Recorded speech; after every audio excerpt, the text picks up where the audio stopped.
শান্তিপুরে প্রথমবার চ্যালেঞ্জিং জামে 170 টাকায় তোমার জামদানি শাড়ি।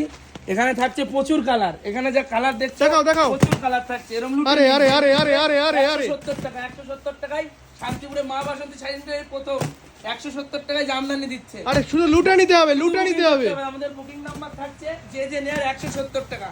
তোমার এরকম শাড়ি খুলেও দেখিয়ে দিচ্ছি। দেখো দেখো দেখো দেখো, আরে আরে কি হচ্ছে এটা, কি হচ্ছে কি হচ্ছে কি হচ্ছে? যে নেবে পূজোর আগে লুট চলছে, 170 পূজোর আগে লুট টাকা, চলছে, 170 পূজোর আগে দেখো লুট চলছে। আমরা চোখের সামনে শাড়ি পুরো দেখো। পাক্কা 12 হাত এই যে খুলে দেখিয়ে দিচ্ছি। আচ্ছা পুরো পাক্কা 12 হাত থাকবে দেখো আর অল ওভার। দেখো দেখো দেখো লুট চলছে, লুট চলছে, পূজোর আগে লুট চলছে। দেখো দেখো দেখো দেখো। আচ্ছা বলো। 170 টাকায় অল ওভার কাজ। আচ্ছা। 170 টাকায় চ্যালেঞ্জিং জাম। শান্তিপুরের বুকে এই প্রথম মা বাসন্তী শাড়ি সেন্টারে 170 টাকায় জামদানি শাড়ি আমি তো ভিডিওতে দেখেছি এর থেকেও কমে দামে পাওয়া যাচ্ছে, এবার- 20 টাকা 30 টাকাতে শাড়ি পাওয়া যাচ্ছে। তা আপনার কাছে কেন আসবে? 30 টাকায় যে শাড়ি দিচ্ছে একটা রুমালও 20-30 টাকায় হয় না। এখানে ফালতাবাজি, আসলে লোকে বলবে